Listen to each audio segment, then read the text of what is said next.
I'm so sorry. You alright? You seem okay.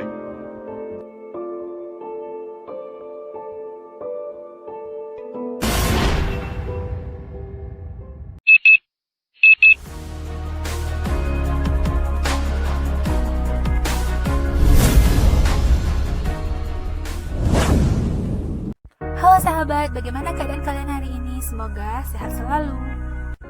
Sebelum kita masuk ke ceritanya, jangan lupa subscribe dan aktifkan loncengnya ya, biar kalian tahu setiap kali aku upload video. Terima kasih. Di video kali ini, kita akan membahas sebuah film berjudul Crush. Film ini rilis pada tahun 2013, disutradarai oleh Malik Bader, merupakan film bergenre romance horror thriller yang dibintangi oleh Lucas Steele, Crystal Reed, dan Sarah Bolger, dan memiliki plot twist yang mengejutkan di akhir filmnya. Di bagian awal film diperlihatkan dua orang anak kecil sedang duduk berdua di atas atap, namun di awal ini belum dikenalkan ya ini siapa.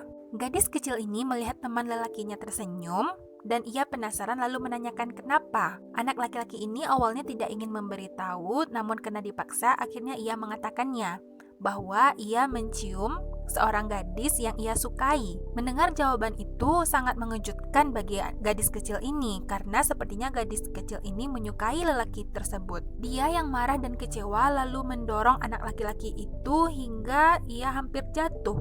Namun karena tidak kuat dengan pegangannya dan tidak ada yang menolong, akhirnya anak laki-laki itu pun jatuh. Tidak diketahui apakah ia mati atau bagaimana. Yang diperlihatkan pada scene itu hanya wajah kekecewaan dan rasa sedih dari gadis kecil tersebut.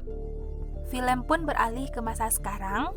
Lelaki ini bernama Scott Norris. Ia adalah pemain bola di sekolahnya dan menjadi idaman serta incaran bagi gadis-gadis di sekolahnya.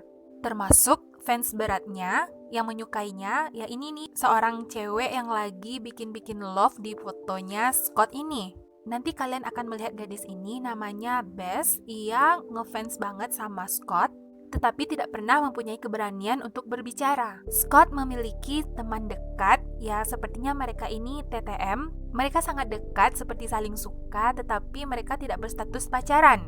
Nama gadis ini adalah Jules. Bisa kalian lihat dia memiliki perasaan terhadap Scott. Sementara dari dalam jendela terlihat Bess yang sedang mengintai. Ini adalah teman satu timnya Scott. Ia mengajak Scott pacu lari, namun tindakan mereka itu membuat Scott terjatuh dan cedera. Tidak seperti Jules yang merupakan sahabat dekatnya Scott, Bess hanya melihat dari jauh. Scott ini sepertinya hobi lari untuk melatih kebugarannya. Ia juga biasa berlari di jalur alam terbuka, dan ternyata ia biasa lewat di depan rumahnya Bess, dan itu menjadi perhatian bagi Bess. Bess yang tidak pernah bisa dekat dengan Scott, meski itu hanya berbicara, itu membuat semua kegiatan yang biasa dilakukan oleh orang pacaran hanya menjadi angan-angan bagi Bess. Di dalam film ini juga diperlihatkan hubungan Scott dengan ayahnya, di mana sekarang Scott hanya tinggal bersama ayahnya. Dan ini adalah guru mereka di kelas, namanya Nancy Brown, yang membagikan kertas nilai kepada Scott. Sepertinya Scott tidak begitu senang, namun Bess yang melihat dari belakang melihat ternyata Scott memiliki nilai yang bagus. Scott menggambar sesuatu di kertas itu lalu membuangnya, namun Bess malah memungutnya dari tempat sampah. Di saat Scott membuka lokernya, ternyata ia menemukan sebuah surat cinta yang tidak tahu itu dari siapa, dan ia memutuskan untuk mengabaikannya saja. Di sisi lain, di saat Bess pulang sekolah, ternyata ada seseorang yang melihatnya dari jauh. Ini adalah lelaki yang menyukai Bess, namanya Jeffrey. Lalu scene berpindah kepada Scott yang tengah berlari seperti biasanya, dan ia tidak sengaja menabrak seorang perempuan bernama Andy. Mereka berbincang-bincang sedikit, ternyata itu menjadi perhatian bagi Bess. Ternyata Bess dan Andy bekerja di tempat yang sama, dan ini adalah David, bos mereka, yang mana sepertinya David ini menaruh perasaan terhadap Andy. Jeffrey yang menyukai Bess biasa melihat ia dari kejauhan duduk di depan toko. Andy memberitahukan Bess tentang Jeffrey yang sedang melihatnya, namun Bess tidak begitu menghiraukannya. Bess sibuk menulis curahan hatinya dan dilihat oleh Andy. Bess mengatakan ia tidak bisa mengungkapkan perasaannya. Dalam aplikasi di HP-nya, Bess menguntit di mana posisinya Scott. Ternyata Scott sedang berlatih sepak bola. Diam-diam Bess mengikutinya dan melihat dari jauh. Sepulang ia dari latihan, Scott menemukan Jules berada di depan rumahnya. Jules mengatakan ia ingin bertemu dengan Scott dan ingin berbincang-bincang di dalam rumah. Tapi ternyata, sebenarnya Scott juga memiliki perasaan terhadap Jules, tetapi ia takut pertemanan dan persahabatannya hancur jika seandainya mereka bertengkar. Karena itulah ia memilih untuk mempertahankan persahabatan mereka. Jules sempat memoto bagian tubuh atasnya dan mengirimkan foto tersebut kepada Scott untuk kenang-kenangan. Setelahnya, Jules pulang dan tiba-tiba seperti terlihat ada bayangan di belakangnya seolah-olah ada yang mengintainya. Ketika Bess pulang ke rumah, ternyata di depan rumahnya sudah ada Jeffrey. Bess bertanya, "Bagaimana kamu tahu rumahku? Apakah kamu menguntit?" Lalu waktu Bess pergi menuju rumahnya, Jeffrey pun kembali bertanya, "Kamu tinggal dengan siapa? Mana orang tuamu? Kenapa dari tadi aku duduk di sini, lampu rumah pun tidak menyala?" Bess mengatakan orang tuanya adalah penulis novel yang melakukan perjalanan. Di waktu Bess hendak menutup pintu, pintunya ditahan oleh Jeffrey dan ia menyerahkan sebuah flashdisk yang berisi lagu aransemennya. Bess tidak memberikan celah sedikit pun kepada Jeffrey, di mana ia hanya mencintai Scott. Ia nge-stalk FB-nya Scott, juga mencari tahu tentang Jules. Mungkin di sini kalian bisa merasakan bagaimana perasaannya Bess, seolah-olah ia menginginkan berada di posisinya Jules. Juga membayangkan bagaimana rasanya menjadi gadis seperti Jules yang ceria dan cantik. Tidak terasa, sepertinya ia sudah menguntit sangat lama, sampai waktu sudah menunjukkan pukul 7 pagi. Sepertinya jam 7.45 itu adalah pengingat bagi Bess untuk melihat Scott yang melintas di depan rumahnya. Scott masih merasakan cederanya, dan sepulang berlatih terlihat di jendela mobilnya seseorang telah mengukir hati di sana.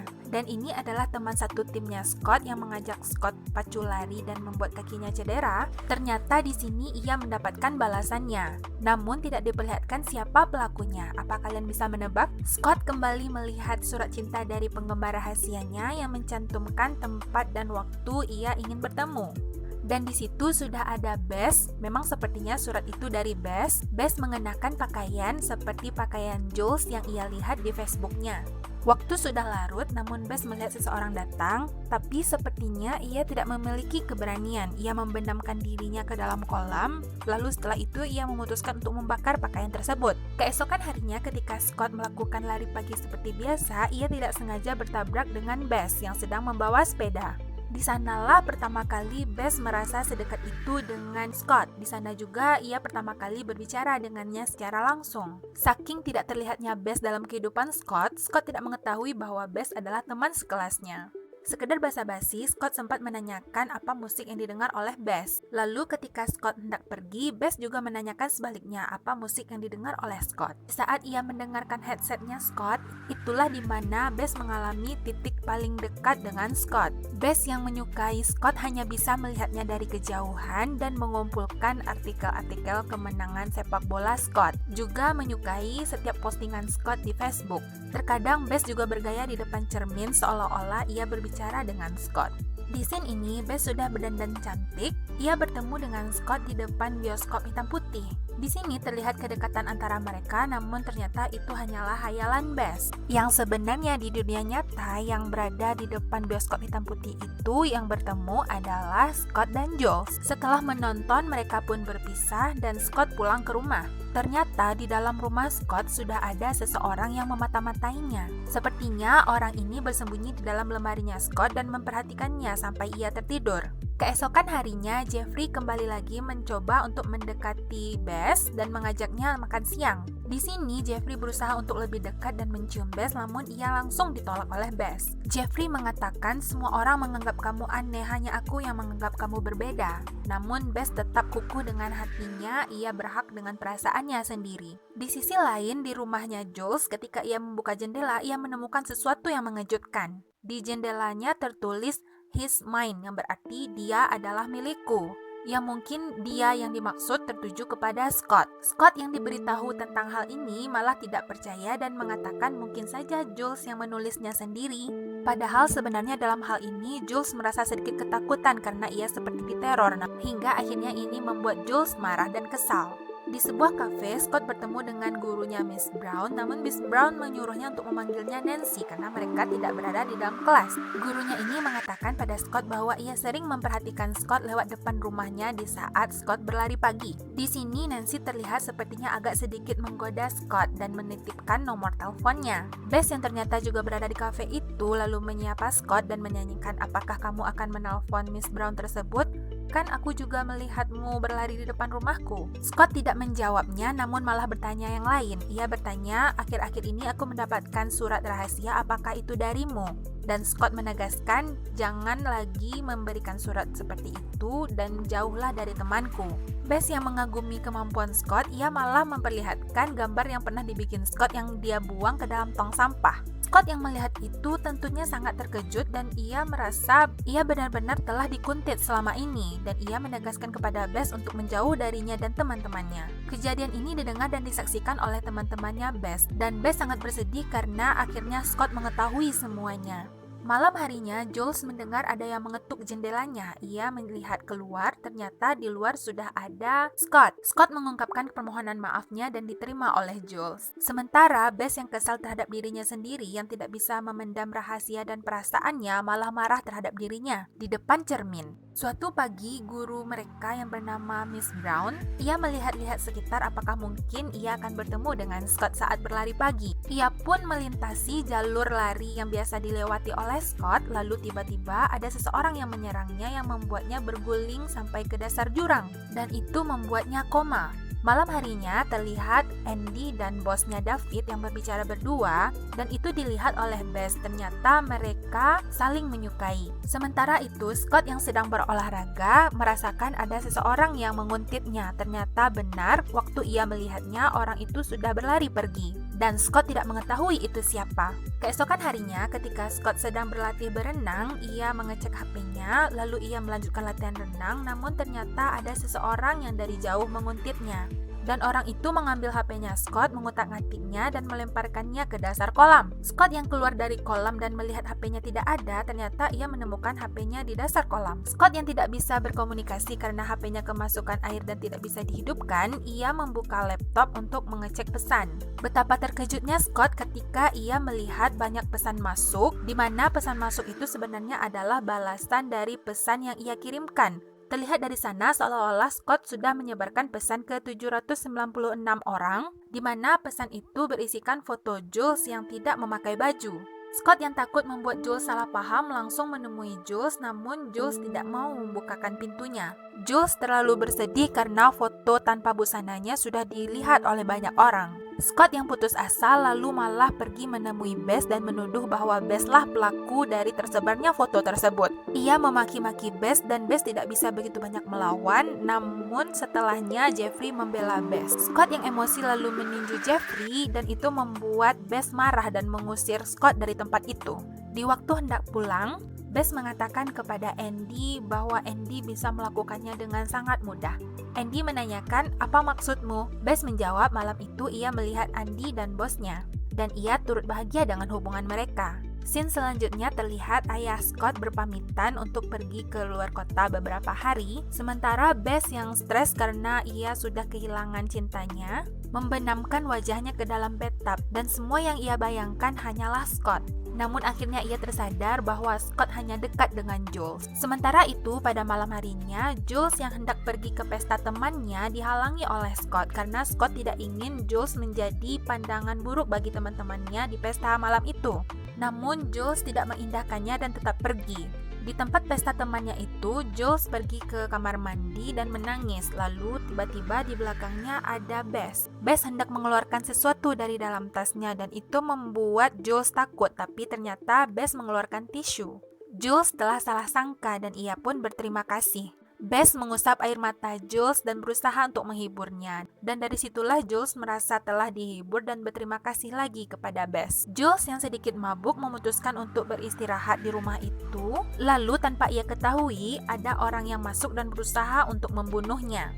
hingga Jules sepertinya tidak bernafas lagi. Sementara itu, Scott sedang mencarinya, dan ternyata Jules belum mati, namun ia hanya pura-pura menahan nafasnya. Lalu Jules keluar dan menemukan Scott, hingga akhirnya Scott memutuskan untuk mengantarkan Jules pulang. Scott mengatakan yang selama ini menerornya adalah Bess. Sementara Jules yang melihat Bess tadi sudah berbuat baik kepadanya, ia merasa tidak mungkin Bess melakukan hal demikian. Di waktu Scott hendak pulang dan menyetir sambil memainkan HP, ternyata di depan ia tidak sengaja telah menabrak seseorang. Ternyata yang ia tabrak itu adalah Andy.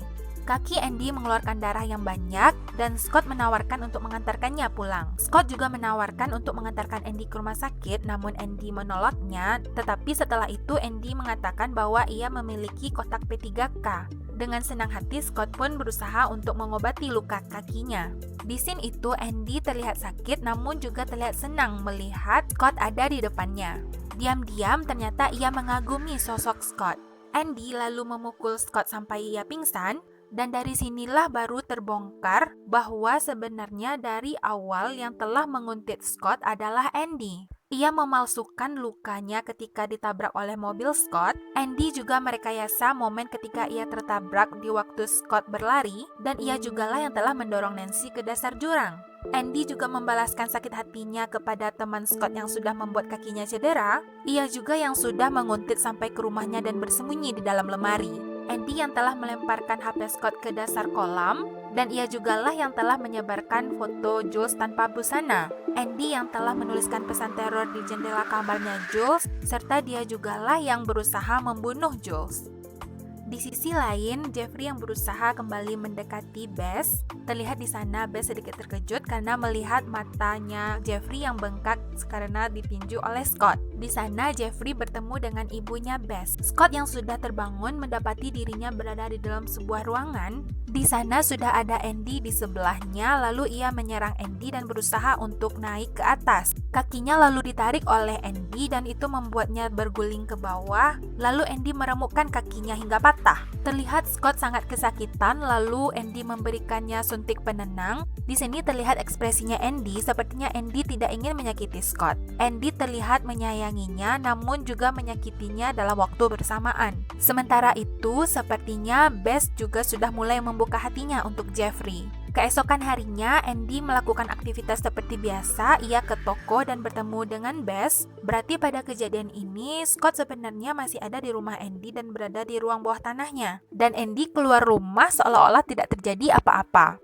Andy berusaha menghibur Bess yang sedang bersedih, dan ia mengatakan ketika ia melihat Bess, ia seperti melihat dirinya yang dulu. Ia mengatakan ia dulu juga menyukai seseorang dan seseorang itu meninggal tanpa tahu bagaimana perasaannya. Lalu Andy juga mengatakan jika aku menemukan seseorang yang seperti dia, aku tidak akan menyanyiakannya lagi. Sesampainya di rumah, Andy terlihat mencium dan mengagumi sosoknya Scott. Ia juga sudah mengobati kaki Scott, meskipun Scott masih merasakan sakit. Ketika Andy sudah berdandan, lalu tiba-tiba terlihat David datang ke rumah, dan itu membuat Andy sedikit gugup. Bagaimana nanti jika David tahu siapa yang ia sembunyikan di rumah itu? David mengatakan ia merindukan Andy dan ingin bertemu, tetapi Andy mengatakan ia ingin putus karena ia tidak ingin kehilangan orang yang ia cintai lagi. Di sisi lain, Scott berusaha untuk naik ke atas. Sementara itu, Andy yang merasa David telah menghalangi jalannya memutuskan untuk membunuh David. Andy yang melihat Scott berusaha untuk naik ke atas lalu menyuruh Scott untuk menggambar dirinya, seperti gambar yang pernah disimpan oleh Bess. Scott tentu menolaknya, lalu ia diancam oleh Andy menggunakan pisau. Andy membantu Scott untuk duduk, namun Scott malah menjambak rambutnya dan itu membuat Andy malah menekan kaki Scott yang sedang terluka.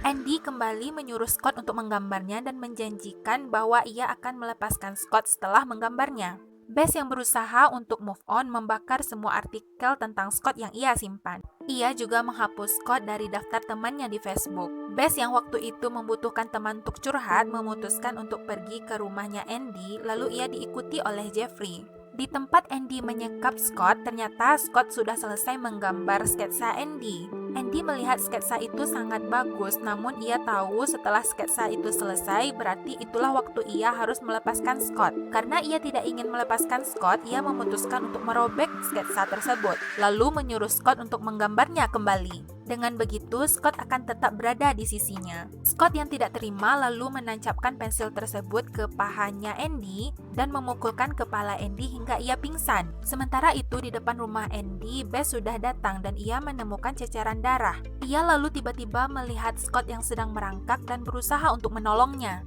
Disinilah semuanya ketahuan. Bess juga sempat melihat mayatnya David, dan Andy yang merasa Bess sudah tahu terlalu banyak memutuskan untuk membunuh Bess dengan memukulkan kepalanya bertubi-tubi. Jeffrey yang tadinya mengikuti kemana Bess pergi lalu berusaha untuk menyelamatkan Bess. Jeffrey lalu menarik Andy dan Andy ditendang oleh Scott sehingga Andy berguling ke ruang bawah tanah.